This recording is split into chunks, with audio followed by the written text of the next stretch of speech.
Selamat malam, saudara-saudara kekasih di dalam Kristus, seluruh jemaat Tuhan, dimanapun saudara ada di rumah saudara masing-masing, berkumpul dengan keluarga, satu kesempatan yang indah sekali, di mana seisi rumah dapat bersekutu untuk bersama-sama menghampiri hadirat Tuhan, menikmati hadiratnya, juga menikmati firman Tuhan. Kiranya anugerah damai sejahtera dari Allah turun atas saudara sekalian, dan Tuhan memberkati kita semua. Shalom. Saudara, malam hari ini adalah ibadah kebaktian online yang biasa tiap Rabu malam adalah merupakan kebaktian pendalaman Alkitab. Saya tidak ingin satu jiwa pun dirugikan dalam Jumat ini untuk tidak mendapatkan pelayanan firman, karena tugas kami hamba Tuhan, gembala ini menggiring domba-domba seperti Musa menggiring dombanya dari padang gurun menuju ke bukit kekudusan, yaitu Bukit Horeb. Demikian juga saya sebagai hamba Tuhan merasa bertanggung jawab, berkewajiban untuk menggiring jemaat Tuhan, domba-domba, bukan saja hidup diberkati di padang rumput yang hijau, tetapi juga menyeberang padang gurun dan mencapai bukit kesucian Allah. Puji Tuhan. Sebab itu petang malam hari ini saya berharap betul agar jemaat Tuhan tekun dalam mengikuti ibadah pendalaman Alkitab ini. Dan marilah kita akan sama-sama mengawali dengan satu pujian, betapa firman Tuhan itu agung. Sementara itu nanti kita akan mempersiapkan diri untuk mengikuti seluruh pelayanan pendalaman Alkitab malam hari ini. Tuhan memberkati.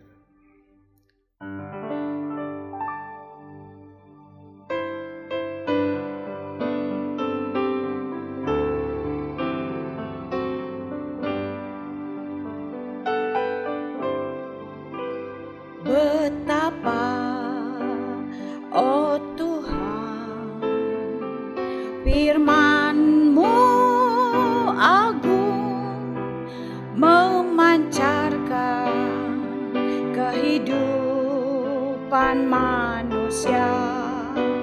Berdosa, ku sadar, ku tobat akan hidupku yang telah jauh dari sisi-Mu. Tuhan, ku ucapkan syukur karena firman-Mu agung. Ku kembali pada jalan keselamatan, terlepas dari beban dosa. Betapa, oh Tuhan, firman-Mu agung, memancarkan kehidupan manusia. Berdosa, ku sadar, ku tobat akan hidupku yang telah jauh dari sisi-Mu. Tuhan,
Saudara-saudara sekalian, adapun pembacaan firman Tuhan malam hari ini dalam Injil Yohanes pasal 6 ayat yang ke-60 sampai 71. Kemudian kami sambung dengan nats dalam Filipi 1 ayat 27. Nah, sebelum kita dengarkan firman Tuhan, mari kita sama-sama berdoa mohon kemurahan Tuhan. Ya Tuhan, Bapa di dalam surga, kami mengucap syukur untuk malam hari ini, hamba-Mu dapat melayani jemaat-Mu lewat media online ini, untuk menjangkau mereka, tiap-tiap keluarga, tiap rumah tangga, bahkan jemaat kami yang ada di desa Godan, Tawangharjo. Demikian juga dengan saudara-saudara kami yang lain, yang sempat mengikuti pemberitaan firman online ini. Dimanapun saja, kiranya Tuhan Engkau memberkati mereka, karuniakan mereka hikmat, wahyu, bukakan akal budi mereka untuk mengerti firman Tuhan. Dan hamba-Mu ini hanya alat Tuhan, hamba menyerahkan diri kepada Engkau. Pergunakan kami menjadi alat Tuhan untuk menyampaikan kehendak-Mu dan firman-Mu. Urapi dan buatlah firman-Mu berhasil. Hamba-Mu ini hanya menanam dan menyiram, tetapi Engkau yang menumbuhkan. Tuhan, terima kasih. Segala puji, hormat, syukur kami persembahkan di dalam nama Tuhan Yesus Kristus. Amin. Saudara-saudara, demikianlah firman Tuhan yang tertulis di dalam Injil Yohanes pasal 6 ayat 60 dan seterusnya. Saya bacakan demikian, saudara, firman Tuhan. Sesudah mendengar semuanya itu, banyak dari murid-murid Yesus yang berkata, "Perkataan ini keras, siapakah yang sanggup mendengarkannya?" Yesus yang di dalam hatinya tahu bahwa murid-muridnya bersungut-sungut tentang hal itu, berkatalah kepada mereka, "Adakah perkataan itu mengguncangkan imanmu? Dan bagaimanakah jikalau kamu melihat Anak Manusia naik ke tempat di mana ia sebelumnya berada? Rohlah yang memberi hidup, daging sama sekali tidak berguna. Perkataan-perkataan yang kukatakan kepadamu adalah roh dan hidup. Tetapi di antara kamu ada yang tidak percaya." Sebab Yesus tahu dari semula siapa yang tidak percaya dan siapa yang akan menyerahkan dia. Lalu ia berkata, "Sebab itu telah kukatakan kepadamu, tidak ada seorang pun dapat datang kepadaku kalau Bapa tidak mengaruniakannya kepadanya." Mulai dari waktu itu, banyak murid-muridnya mengundurkan diri dan tidak lagi mengikut dia. Maka kata Yesus kepada ke-12 muridnya, "Apakah kamu tidak mau pergi juga?" Jawab Simon Petrus kepadanya, "Tuhan, kepada siapakah kami akan pergi? Perkataanmu adalah perkataan hidup yang kekal. Dan kami telah percaya dan tahu bahwa Engkau adalah yang kudus dari Allah." Jawab Yesus kepada mereka, Bukankah aku sendiri yang telah memilih kamu yang 12 ini? Namun seorang di antaramu adalah iblis. Yang dimaksudkannya ialah Yudas, anak Simon Iskariot, sebab dialah yang akan menyerahkan Yesus Dia seorang di antara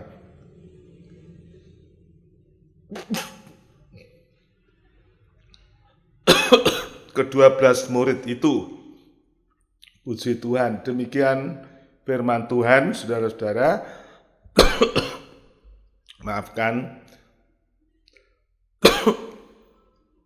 Berbahagia saudara-saudara yang mendengarkan firman Tuhan ini dan memegang teguh dalam hatinya. Kemudian, saudara, saya akan sambung di dalam Filipi pasal 1, dalam surat Filipi pasal 1, ayat yang ke-27, demikian bunyi firman Tuhan. Hanya hendaklah hidupmu berpadanan dengan Injil Kristus, supaya apabila aku datang untuk melihat dan apabila aku tidak datang, aku mendengar bahwa kamu teguh berdiri dalam satu roh dan sehati sejiwa berjuang untuk iman yang timbul dari berita Injil. Demikian firman Tuhan, saudara. Saya akan memberikan tema atau judul firman Tuhan pada malam hari ini, yaitu berjuang untuk iman yang timbul dari berita Injil. Saudara-saudara, tentu ada pertanyaan. Apakah ada iman yang bisa timbul dari hal-hal yang lain kecuali Injil? Jawabnya ada, saudara. Ya, sebab itu nanti saya akan mengajak saudara untuk sama-sama sharing. Kita memeriksa firman Tuhan karena ibadah ini adalah pendalaman Alkitab. Jadi kita mendalami firman Tuhan. Ada iman yang timbul dari berita Injil, tapi ada iman yang timbul dari hal-hal yang lain, saudara. Nah, nanti kita akan melihat itu di dalam Injil Yohanes pasal yang ke-6. Tetapi malam hari ini firman Tuhan ingin menekankan kita, biar kita anak-anak Tuhan berdiri teguh untuk berjuang mempertahankan iman yang timbul dari berita Injil. Ini Paulus tuliskan kepada jemaat Filipi. Jemaat Filipi adalah jemaat yang cukup terkenal dan jemaat yang terkenal sebagai supplier atau pendukung pelayanan daripada Rasul Paulus, baik dengan doa, dengan moral, tetapi juga dengan finansial. Sekalipun jemaat Filipi itu tidak kaya, boleh juga dikatakan miskin tertindas, tetapi dia berusaha untuk diikut sertakan di dalam pemberitaan Injil. Nah, kepada jemaat Filipi ini, Paulus mengingatkan, hanya biarlah hidupmu itu berpadanan dengan Injil.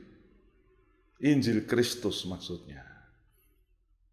Jadi, sebetulnya jemaat Filipi sudah cukup bagus kita teladan, tetapi Paulus ingin menekankan, hidupmu berpadanan dengan Injil Kristus. Apa itu, saudara? Paulus mengatakan, supaya baik aku datang, aku melihat kamu. Waktu aku tidak datang, aku mendengar tentang kamu. Nah, ini menunjukkan, saudaraku, bahwa jemaat yang hidup berpadan dengan Injil itu tidak dipengaruhi oleh situasi keadaan. Waktu Paulus hadir kelihatannya bisa begitu gairah, semangat. Waktu tidak hadir mereka loyo dan sebagainya. Tidak, saudaraku. Paulus mengharapkan jemaat Filipi dalam hal ini juga kita semua, saudaraku, supaya ada hadir gembala atau tidak hadir gembala. Kita mempunyai kerohanian, ibadah, iman yang konsisten, iman yang stabil. Tidak dipengaruhi, kalau di depan gembala begitu alim, begitu bagus, tetapi tidak ada gembala, dia seenaknya. Nah, keadaan saat ini itu sangat relevan kalau kita hubungkan. Saudara-saudara tidak diawasi gembala, gembala tidak bisa mengunjungi rumah saudara juga sekarang ini, karena pengawasan atau pembatasan sosial berskala besar ini, di mana kita dibatasi untuk bertemu. Dan saudara juga malam ini mengikuti firman Tuhan atau pemberitaan firman lewat online. Gembala saudara tidak melihat keadaan saudara sebetulnya bagaimana sikapmu di rumah. Tetapi seperti Allah katakan, kalau aku datang, aku melihat kenyataan bahwa kamu setia. Tapi aku tidak datang, aku mendengar tentang kamu, ada kesaksian. Oh, bahwa si A, si B, si C ini tetap setia, tetap tekun mendengarkan. Semoga ini yang terjadi dalam kehidupan saudara. Tetapi yang Paulus juga harapkan dikatakan supaya kami itu teguh berdiri dalam satu roh. Satu roh. Rohnya itu roh kecil. Artinya roh kita orang ini yang sukar dipersatukan, kita satu. Untuk berjuang. Berjuang untuk apa? Untuk iman yang timbul dari berita Injil. Dan ini yang sangat relevan dengan masa kini, saudaraku. Saya katakan berjuang untuk iman yang timbul dari berita Injil. Memang Alkitab sudah menulis dalam Roma 10, ayat yang ke-7 katakan, iman itu timbul dari mendengar berita. Berita atas sabda Kristus. Jadi yang bisa membuat iman timbul, terpelihara, itu kalau kita mendengarkan firman Tuhan.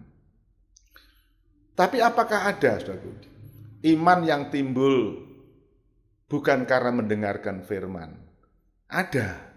Dan mari kita akan buktikan, kita akan melihat di dalam Injil Yohanes pasal 6. Yang lalu saya sudah singgung bahwa Yohanes pasal 6 ini bicara tentang roti.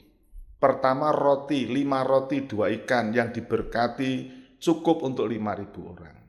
Tetapi saudara kita membaca ayat berikutnya, Yesus menggiring orang-orang yang jumlahnya 5.000 lebih itu untuk mengenal bukan hanya roti yang bisa mengenyangkan perut mereka, tetapi mengenal roti surgawi, roti rohani, yang kemudian Tuhan tegaskan roti itu adalah dagingku, tubuhku, dan darahku. Nah, saudara, ini yang menjadi tadi kita membaca, setelah Tuhan Yesus menjelaskan roti surgawi, yaitu tubuhnya sendiri, ini mendapatkan suatu sikap yang berbeda-beda. Paling tidak saudara mendapatkan di sini dikatakan banyak di antara murid-muridnya yang mengaku, wah ini perkataan keras, siapa bisa mengerti atau bisa mendengar.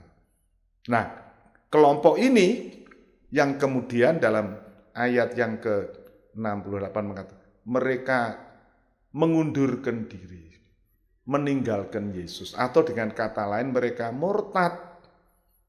Orang banyak loh saudara, ya. Betapa indahnya.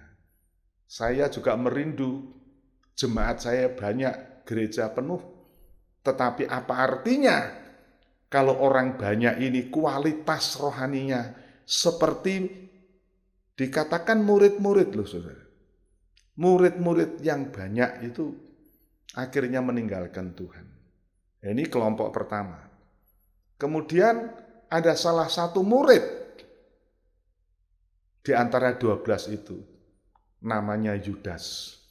Tuhan katakan sejak semula Tuhan tahu siapa orang yang tidak percaya, walaupun mengikut Tuhan. 3 tahun mereka kuliah teori praktek bersama Yesus, tetapi ternyata tidak percaya, yaitu Yudas. Yudas akhirnya saudara tahu, akibat yang sangat menyedihkan.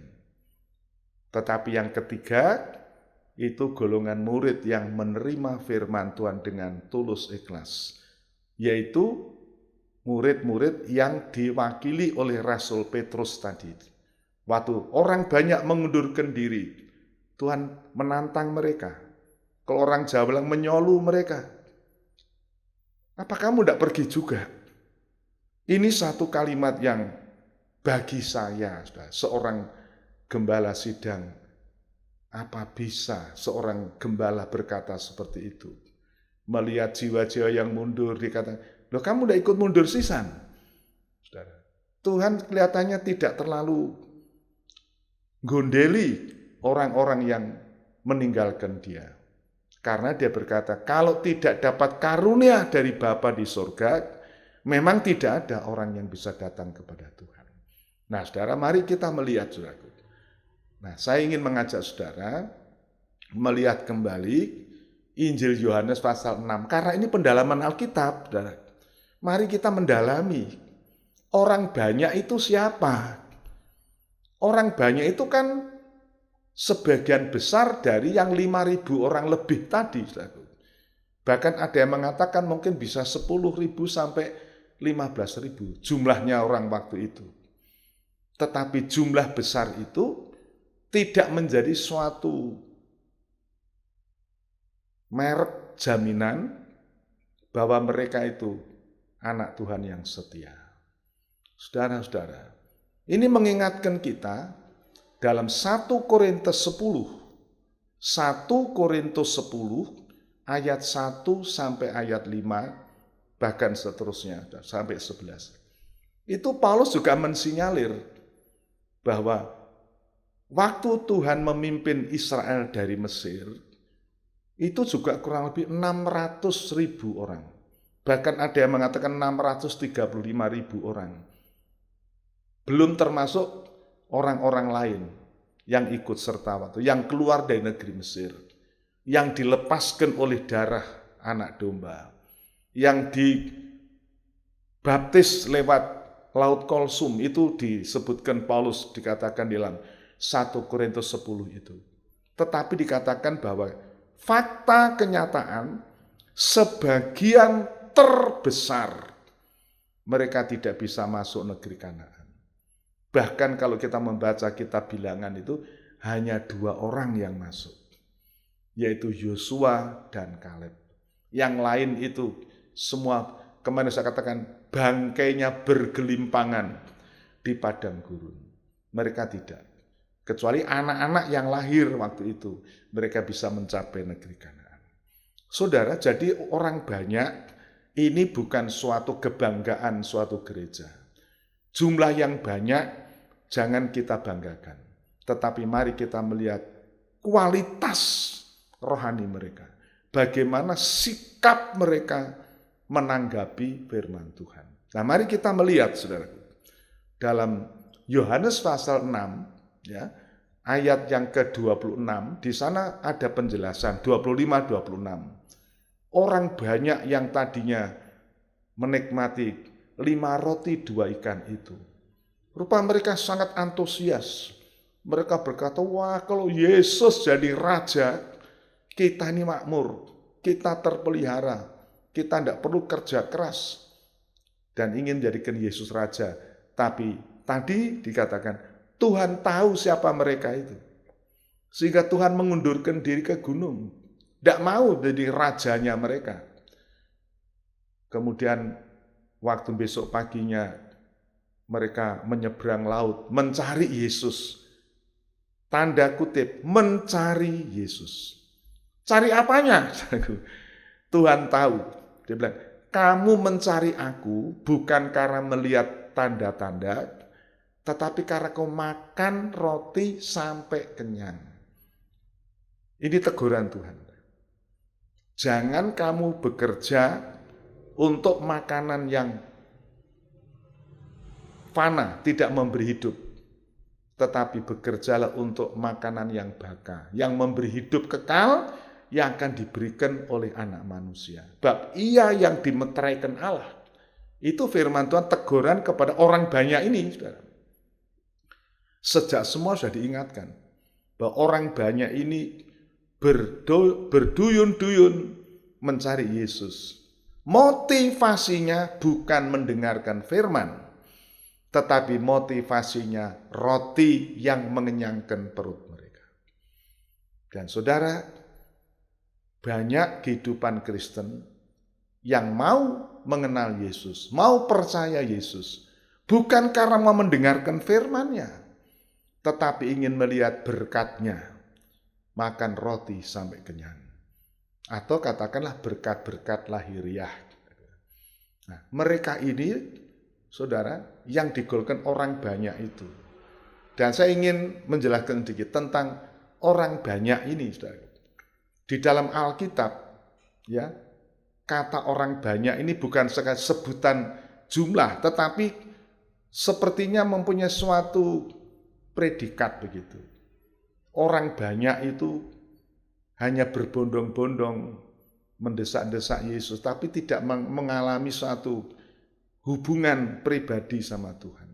Satu contoh, waktu Yairus minta tolong Yesus untuk menyembuhkan anaknya. Saudara, waktu Yesus sementara mau pergi ke rumah Yairus, kan di jalan itu berbondong-bondong orang, berdesak-desakan. Dan waktu itu ada seorang perempuan yang meleleh darah 12 tahun. Hampir tidak bisa mencapai Yesus. Sehingga kalau aku bisa menjamah ujung jubahnya saja, tidak perlu bertemu Yesus, aku sembuh. Itu iman, saudara. Dan ternyata sikap dari perempuan ini mempunyai suatu khasiat. Tuhan berkata, siapa yang menjamah aku? Petrus berkata, oh Tuhan, orang berdosa. Ya mereka itulah. Oh tidak. Ada satu kuasa yang keluar daripadaku. Waktu Tuhan berkata begitu, maka perempuan ini yang sembuh seketika itu langsung menampilkan diri. Dalam Injil Lukas dia menceritakan di depan orang banyak siapa dia dan apa sebabnya dia menjamah ujung jubahnya dan sembuh. Saudara, orang banyak yang berbondong-bondong itu tidak menarik khasiat Yesus. Tapi seorang perempuan yang mempunyai iman, kalau saja aku jamah ujung jubahnya, aku bisa sembuh. Saudara, ini satu kenyataan bahwa orang banyak belum tentu mereka menemukan Yesus secara pribadi. Kemudian saudaraku, dalam Markus 4 ayat 35 sampai 36, di sana setelah Yesus memberitakan Injil sepanjang hari, mulai pagi sampai sore, Tuhan mengupam perumpamaan penabur di waktu itu. Ada yang jatuh di jalan, ada jatuh di batu, ada jatuh di semak duri, dan di tanah yang baik. Itu dari pagi sampai petang. Nah, setelah petang, Tuhan Yesus ingin supaya orang yang mendengar firman itu mengambil suatu sikap melakukan firman yang didengar sepanjang hari itu. Dan waktu Tuhan mengajak, mari kita ke seberang, Alkitab mencatat di dalam Markus 4 ayat 36, orang banyak itu tidak ikut. Maka dikatakan Tuhan meninggalkan orang banyak itu. Orang banyak itu Tuhan tidak sayang. Kalau saya, saudara, kalau saya sebagai manusia ini, pasti saya memberati toh orang banyak itu. Oh, kalau kamu tidak mau, ya wes, aku tak tinggal sama kamu. Itu kalau saya. Tetapi Yesus tidak. Waktu orang banyak tidak mau diajak menyeberang, karena perhitungan-perhitungan badai lah sebagainya, saudara, orang banyak tinggal, maka Tuhan tinggalkan mereka. Tetapi ada beberapa orang, murid-murid Yesus itu, paling tidak 12 murid itu ikut menyeberang. Nah, saya bisa mengkhotbahkan ini dengan tema sendiri, tetapi saya ingin menyatakan bahwa orang banyak itu kebanyakan mereka memang tidak menghayati firman Tuhan. Mereka hanya senang berkat jasmani, mungkin senang dengan kesembuhan ilahinya, mungkin senang dengan mujizat, tetapi mereka tidak mau firman itu dalam hati. Sebab itu Paulus tadi katakan, mari kita berjuang untuk mempertahankan iman yang timbul dari berita Injil.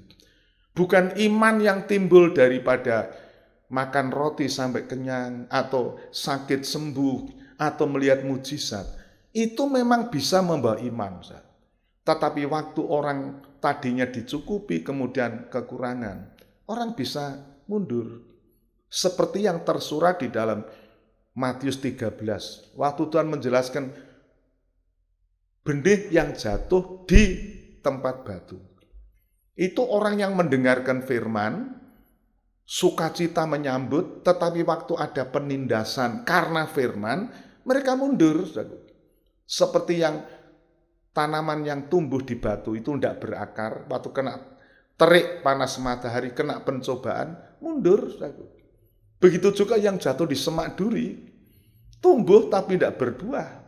Karena khawatir tentang keadaan dunia ini, khawatir tentang kekayaan, khawatir tentang kelaparan, dan sebagainya. Nah, situasi dewasa ini juga menguji kita. Apakah kamu mau tetap percaya firman? Sekalipun kamu terkena pencobaan, terkena kesukaran, tindasan, tetap setia kepada Tuhan. Nah, saudara, inilah jenis orang banyak. Kemudian kalau kita membaca di dalam Yohanes pasal 6 ini selanjutnya, saudara-saudara, ayat 41 dan seterusnya. Waktu Tuhan menerangkan bahwa Dia adalah roti surga, roti yang turun dari surga, untuk menerangkan bahwa roti jasmani yang Dia berkati itu sekedar untuk menolong mereka sementara. Tetapi yang diperlukan adalah roti yang turun dari surga ini, yang dikatakan memberi hidup yang kekal, yang akan diberikan anak manusia kepada mereka. Kemudian bagaimana tanggapan orang banyak tadi ini? Wah, kok bisa makan dagingnya, bagaimana caranya, dan sebagainya. Kok dia bisa ngomong begitu tuh? Siapa ini? Ini kan anaknya Yusuf tukang kayu, orang Nazaret itu toh. Kok sampai bicara seperti itu? Nah ini saudara, orang banyak itu dipengaruhi oleh logika, dipengaruhi rasional. Yesus itu apa pernah masuk sekolah teologi tinggi? Kok bisa menjelaskan roti dari surga? Itu ukuran mereka, saudara. Ukuran mereka menganggap Yesus tidak terpelajar, bahkan mungkin Yesus belajar matematika. Tapi nyatanya 5 tambah 2 dibagi 5.000 sisa 12. Ini tidak matematis. Tetapi itulah Tuhan Yesus. Dan ini orang-orang yang pikirannya pikiran duniawi, pikiran hurufiah ini sukar menerima. Dan yang terakhir tadi di dalam Yohanes pasal 6 ayat 60, waktu Yesus mengatakan tentang tubuhnya dan darahnya adalah makanan yang sungguh-sungguh. Mereka sama sekali tidak bisa menerima. Dia kata, ini perkataan keras, pengajaran ini keras. Siapa bisa mendengar atau bisa menerima? Mereka bersungut-sungut. Tuhan tahu itu, saudara. Dan Tuhan tahu juga saudara saat ini waktu mendengarkan firman. Apakah hatimu sungguh-sungguh rindu firman atau saudara mengkritik? Apa saudara menyangka? Itu hanya Tuhan yang tahu. Bab dalam Ibrani 4:12 mengatakan Tuhan yang tahu. Tidak ada tersamar. Bab itu saudara hati-hati waktu mendengarkan firman. Saudara, Tuhan tahu sikapmu waktu mendengarkan firman. Secara main-main atau serius Tuhan hargai. Tapi ini Tuhan tahu. Murid-muridnya bersungut-sungut. Kamu jangan bersungut-sungut. Apakah perkataan firmanku itu membuat imanmu goncang? Ini kan aneh, saudara. Firman itu memberikan iman. Roma 10 ayat 17. Iman timbul dari mendengarkan firman. Tetapi ini kok aneh. Mendengarkan firman malah imannya goncang. Kenapa, saudara? Kenapa? Karena mereka mendengar dengan rasio. Tetapi waktu Tuhan berkata begitu, mulai saat itu mundur. Mundur semua. Alkitab menulis, saudaraku. Banyak dari murid-murid mengundurkan diri. Tidak lagi mengikut dia. Saudara. Dan Tuhan, tadi saya di permulaan mengatakan, Tuhan kok tidak getun ya? Tuhan kok tidak menyesal? Khotbahnya membuat jiwa mundur. Yesus itu gembala yang baik loh saudara. Gembala yang baik. Tapi waktu melihat ratusan atau ribuan orang ini mundur, Tuhan berkata menantang malah kepada murid-muridnya. Kamu tidak ikut juga kah mundur? Silahkan. Wah saudara-saudara, tetapi puji Tuhan. Nah kita mengenal sekarang orang-orang Kristen yang setia adalah orang-orang Kristen yang menerima firman sebagai perkataan yang hidup, memberi hidup yang kekal. Itulah 12 murid itu yang dipandegani oleh Simon Petrus. Tapi sebelum saya menguraikan itu ada kelompok kedua, yang bagaimana menanggapi firman Tuhan ini. Orang banyak tadi jelas jumlah yang besar, saudara. Jumlah yang besar. Bayangkan kalau satu gereja jemaatnya 1.000 orang. 10 orang saja yang setia, itu kan berarti hampir 90%, 9%. Saudara, apa enggak? Getun banget, saudara.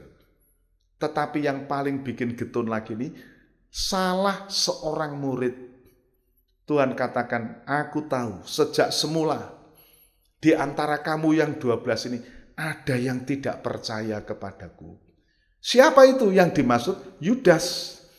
Tadi di dalam pasal 6 ayat 64 dan 70. Sejak semula aku tahu siapa di antara kamu yang tidak percaya.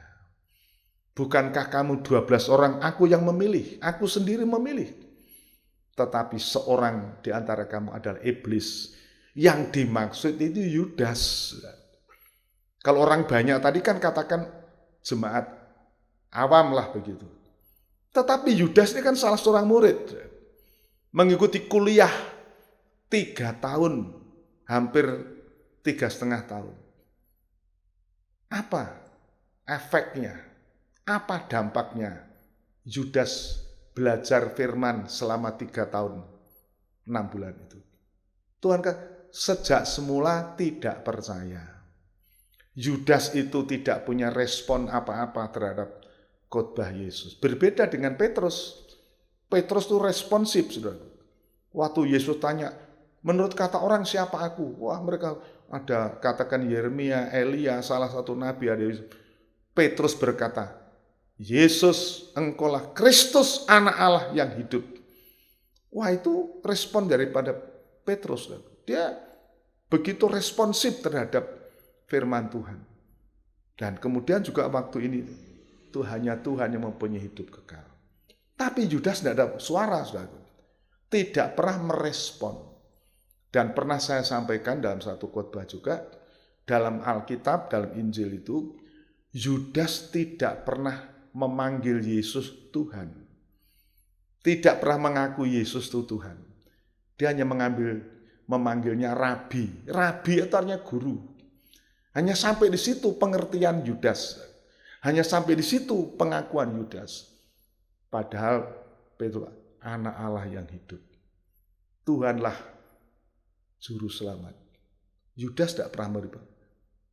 Bab itu Tuhan tahu dikatakan waktu aku tahu sejak semula siapa yang tidak percaya kepadaku. Seorang di antara kamu, yaitu Yudas. Nah, siapa tuh Yudas ini, saudaraku? Mudah kok kita kilas balik. Yudas itu, Tuhan kata, sejak semula mengikut Yesus bukan karena ingin belajar firman.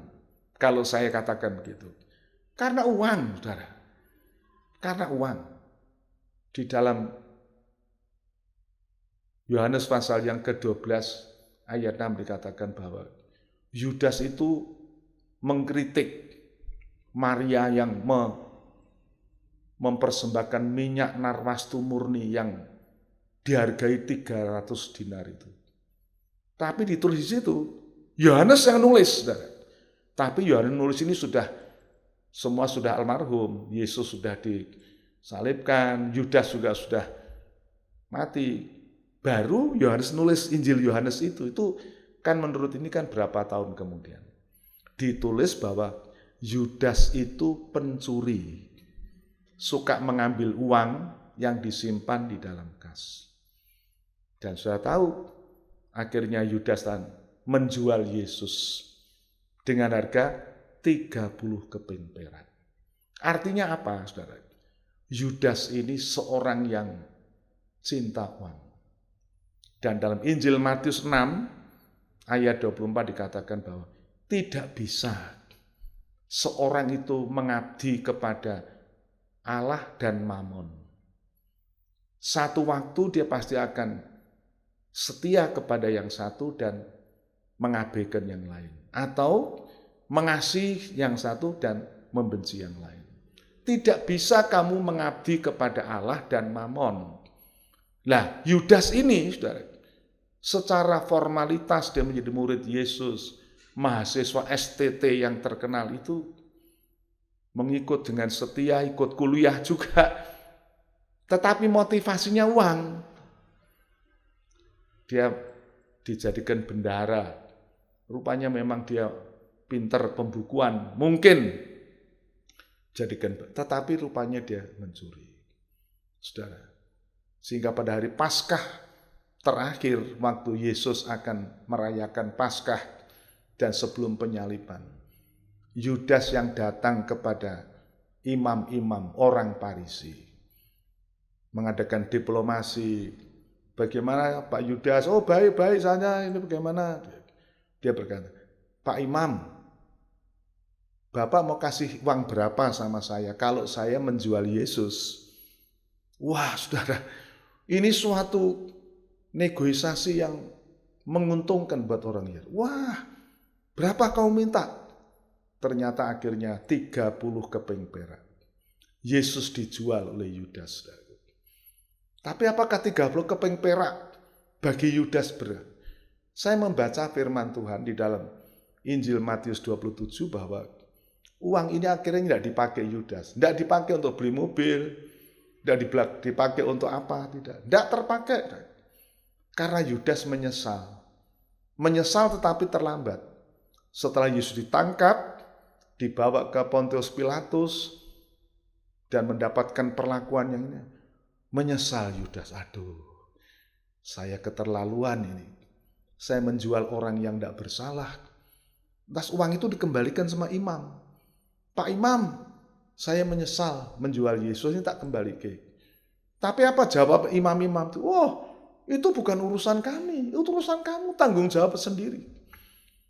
Akhirnya kita membaca Yudas putus asa.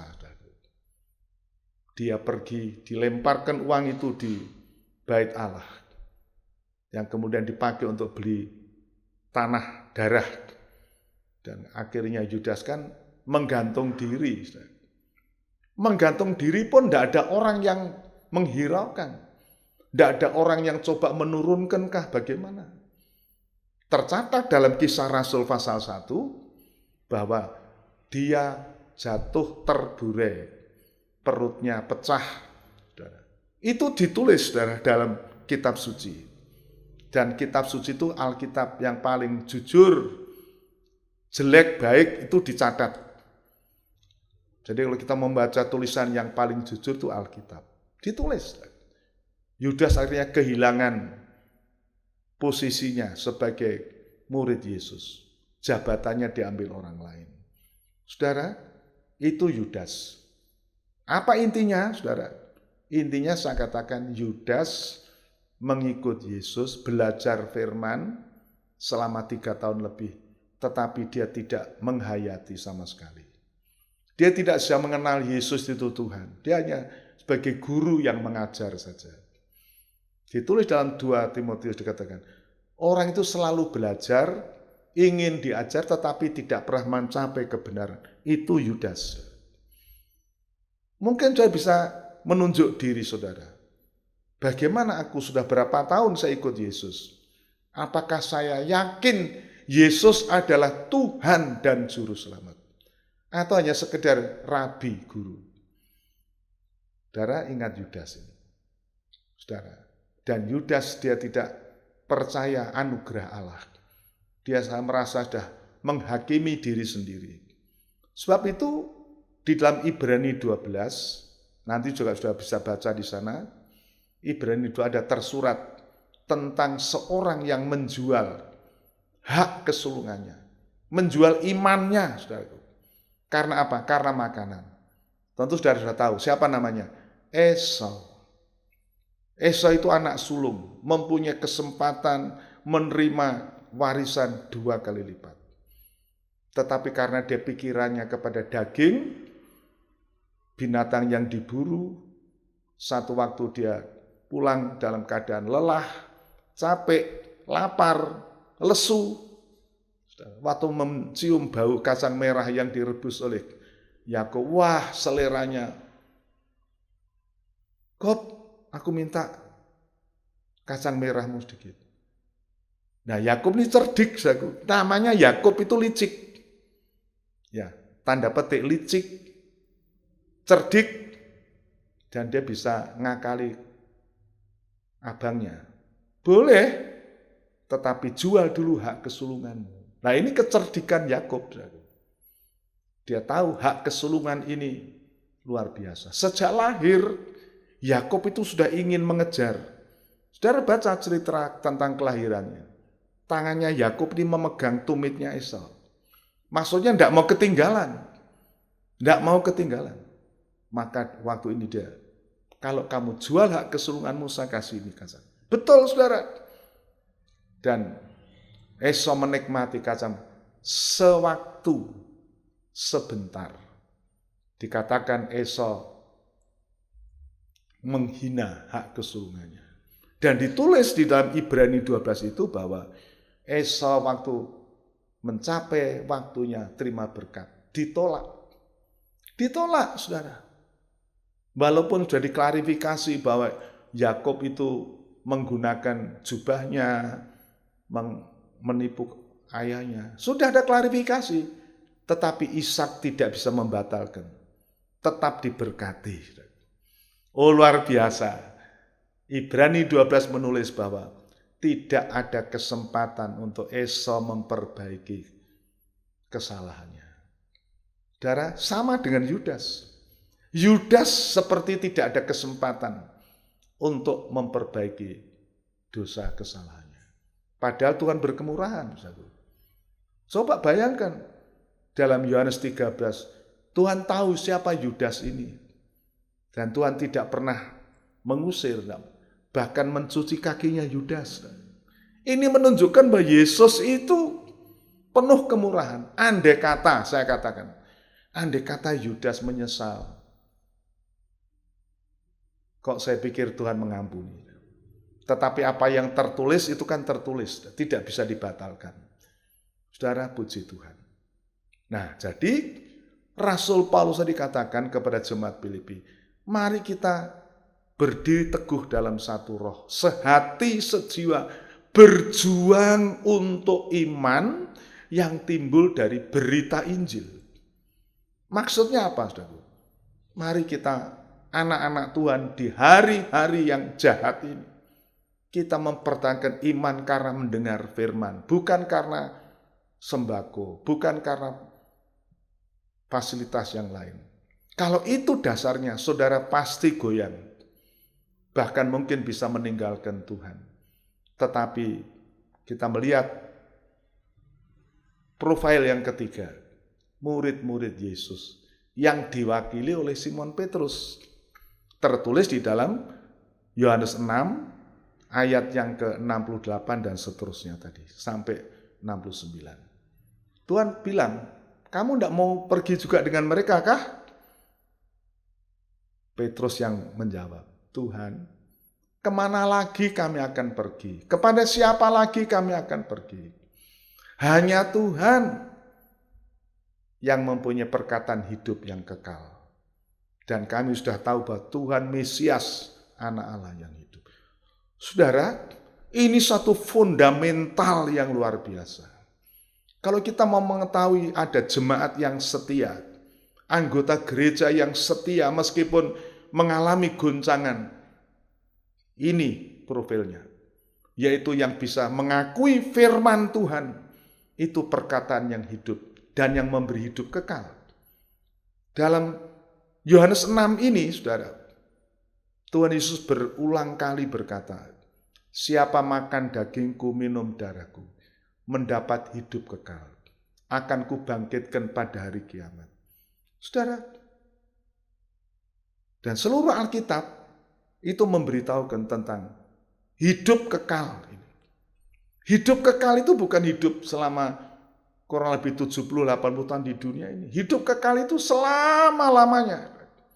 Mulai dari kerajaan 1000 tahun sampai nanti masuk Yerusalem baru, selama-lamanya. Dan Petrus berkata, Tuhan, hanya Tuhan mempunyai perkataan hidup yang kekal, yang bisa memberikan kami keselamatan.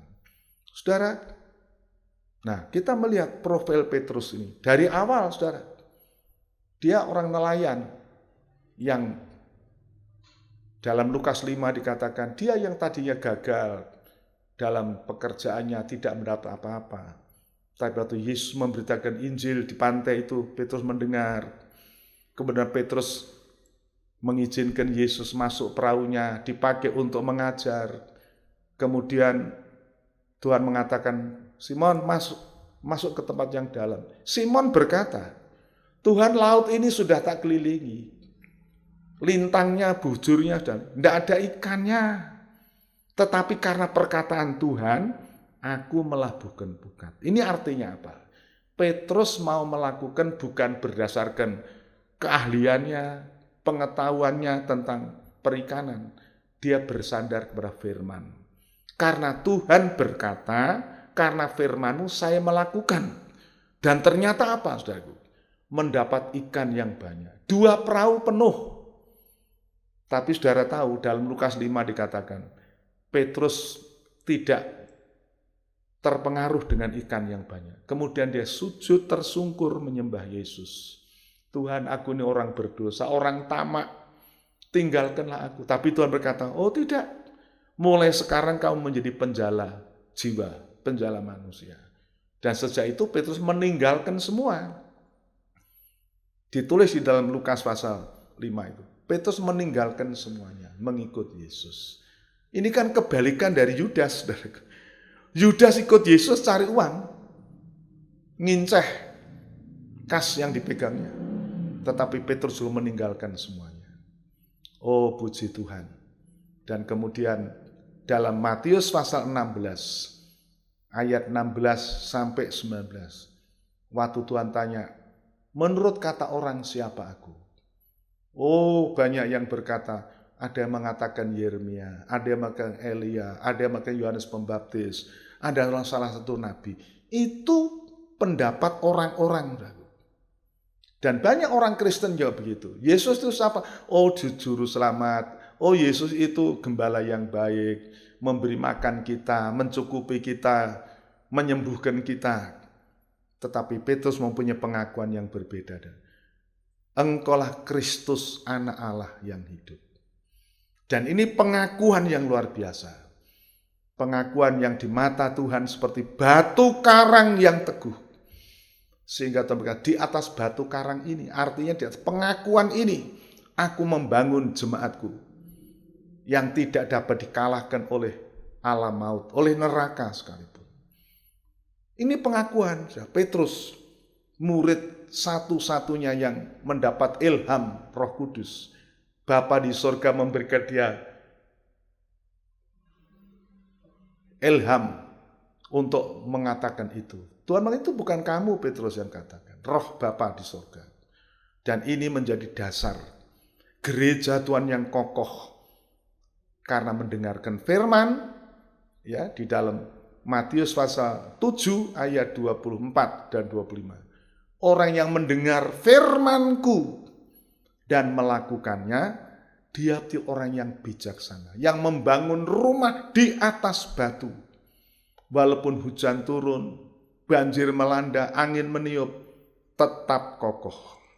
Imannya tetap kokoh, tidak goyah. Dan ini yang dimaksud Paulus. Biar kita menjadi gereja Tuhan yang mempunyai iman yang kokoh. Walaupun ada ujian banjir, hujan lebat, ujian corona kah, COVID-19 kah, namanya, apalagi DBD kah, tetap kokoh. Karena apa? Iman ini bukan karena makan roti sampai kenyang. Iman ini bukan karena sakit sembuh.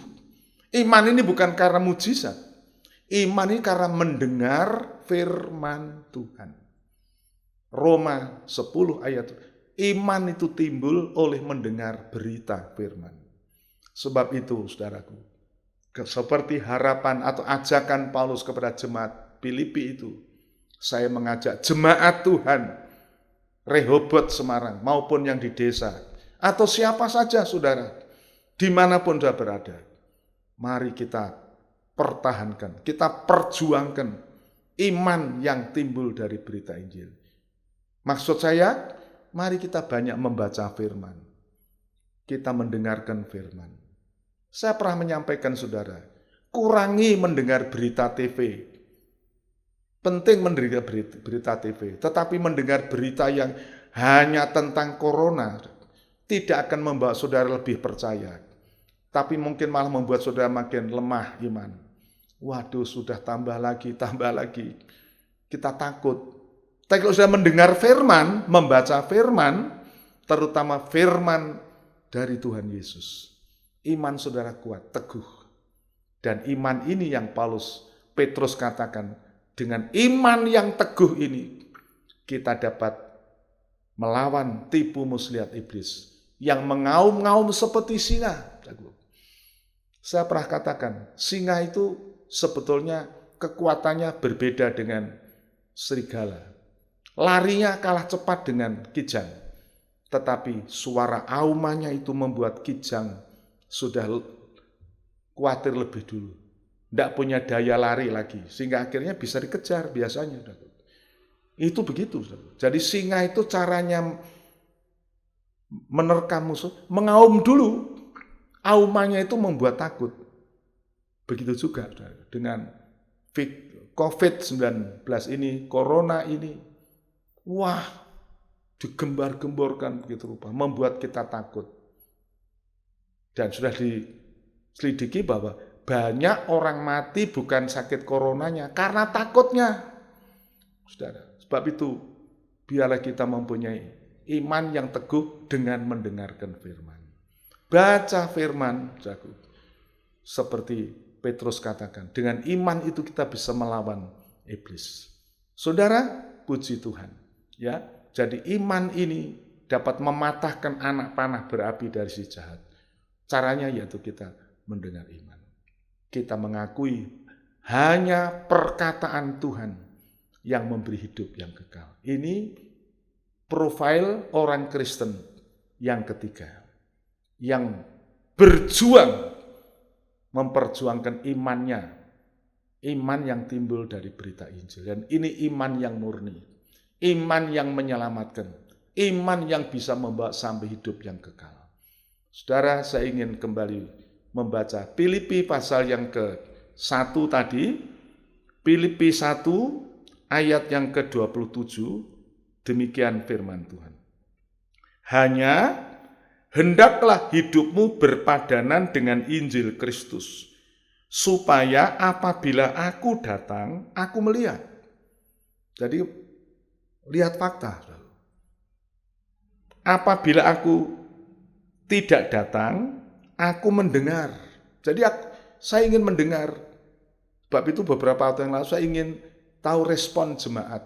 Mengikuti tidak kebaktian online ini. Saya minta kepada Mas Wenas untuk dicek. Dan terima kasih banyak yang merespon. Sementara melihat monitor, melihat video. Wah, saya senang. Dan kepada saudara-saudara yang mungkin belum mengadakan waktu ini, saya anjurkan. ambil kesempatan cuma mungkin sampai 1 jam. Duduk diam, mendengarkan firman. Imanmu dikuatkan. Dan iman inilah iman yang teguh. Ya, puji Tuhan.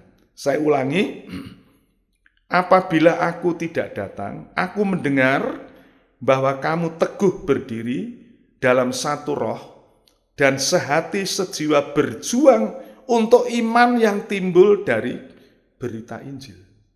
Puji Tuhan. Saudara, jadi demikian firman Tuhan malam hari ini. Saya harap saudara, karena ini ibadah ini pendalaman Alkitab, saudara harus mendalami.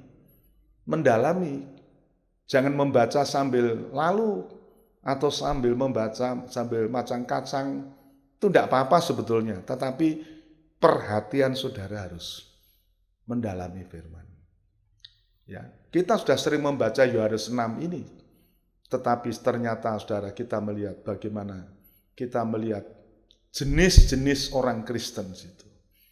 Sejak permulaan Yesus sudah memberitakan firman lewat perumpamaan itu. Ada 4 jenis orang Kristen.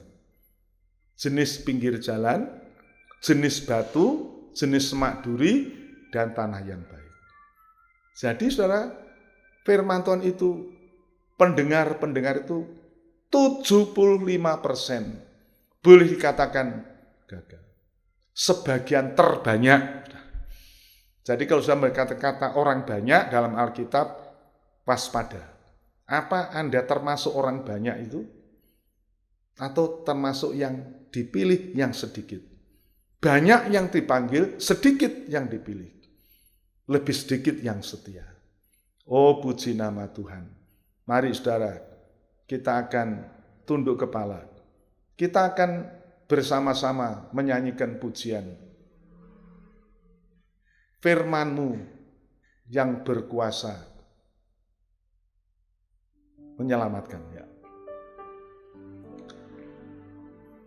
Aku datang dan ku bertelut di hadapan-Mu, ku rasakan indah hadirat-Mu. Telah ku buka mata hatiku dan seluruh jiwaku, ingin ku nikmati firman-Mu. Firman-Mu yang kuasa untuk mengubah sikap hati. Firman-Mu yang tegakkan di saat ku terjatuh. Penuhkanlah bejanaku dengan air sungai-Mu. Ku haus akan firman-Mu. Firman-Mu yang kuasa untuk mengubah sikap hati. Firman-Mu yang tegakkan di saat ku terjatuh. Penuhkanlah bejanaku dengan air sungai-Mu. Ku haus akan firman. Jadikan pujian ini doa, saudara. Hanya satu yang memberi jaminan hidup kekal. Kalau kita pegang firman Tuhan, perkataan Kristus yang memberi hidup yang kekal. Harta dunia tidak bisa memberi, kekayaan tidak bisa memberi, pangkat tidak bisa memberi, jabatan tidak ada gunanya. Kalau sudah memiliki firman Allah, firman yang hidup, hanya sabda Kristus yang membuat iman saudara teguh dan kuat. Sebab itu saudara, tunduk kepala. Kita akan berdoa. Pertama berdoa untuk iman jemaat supaya makin teguh di tengah-tengah masa yang sukar. Berdoa untuk bangsa negara kita, pemerintah kita, supaya dapat segera mengatasi wabah corona ini. Tuhan memberkati. Firman-Mu yang untuk mengubah sikap hati, firman-Mu yang tegakkan di saat ku terjatuh, penuhkanlah bejanaku dengan air sungai-Mu. Ku haus akan firman-Mu. Ya Tuhan, pujian ini kami persembahkan sebagai seruan doa kami hamba-Mu. Sungguh hanya firman-Mu yang dapat mengubahkan hati yang keras menjadi lembut, yang dapat mengubahkan hati yang jahat, Engkau ubah menjadi hati yang lembut.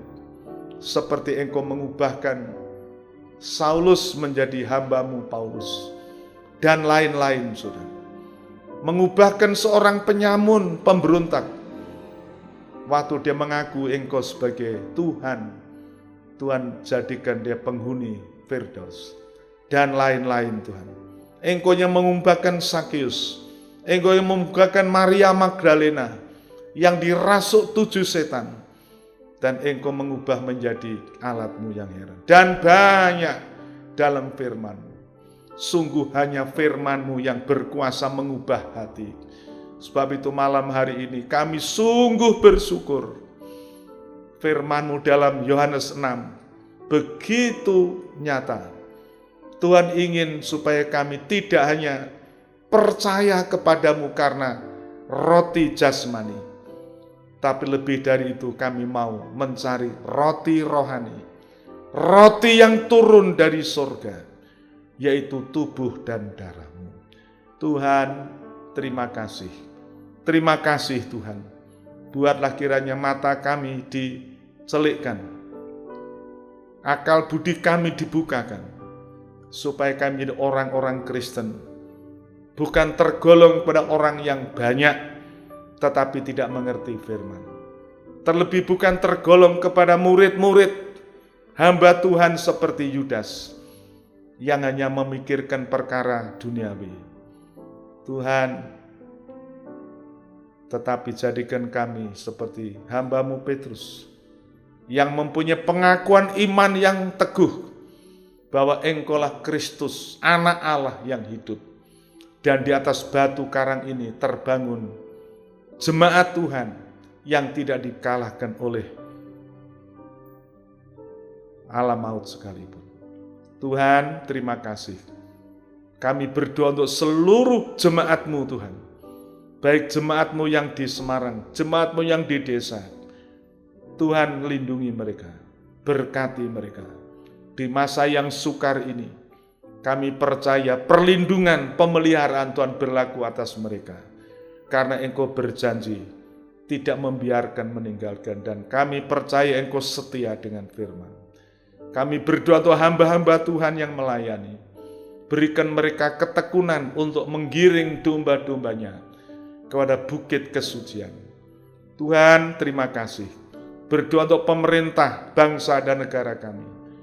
Tuhan berkati usaha pemerintah untuk dapat menangani, menyelesaikan masalah-masalah virus corona ini dan dampaknya. Banyak kehidupan masyarakat yang mengalami kesusahan, kehilangan pekerjaan, mengalami kekurangan. Oh Tuhan, tolong, biar Engkau campur tangan Tuhan. Berkemurahanlah, berbelas kasihan kepada bangsa ini. Terima kasih, terlebih untuk orang-orang yang percaya kepada Engkau. Tuhan berkati mereka. Bapa, terima kasih. Tuhan meteraikan firman-Mu dan penuhilah bejana hidup kami dengan firman Tuhan, supaya kami dapat kekuatan yang baru dari Engkau. Segala puji, hormat, syukur bagi Tuhan. Kami menyerahkan jemaat-Mu, kiranya anugerah, damai sejahtera, kasih sayang Tuhan berlaku atas mereka, menyertai mereka, melindungi mereka. Mulai hari ini sampai Maranatha, Tuhan datang di awan yang permai. Segala puji, hormat bagi nama Tuhan. Kami persembahkan doa kami dalam nama Tuhan Yesus Kristus. Haleluya. Amin. Puji Tuhan, saudara, selamat malam.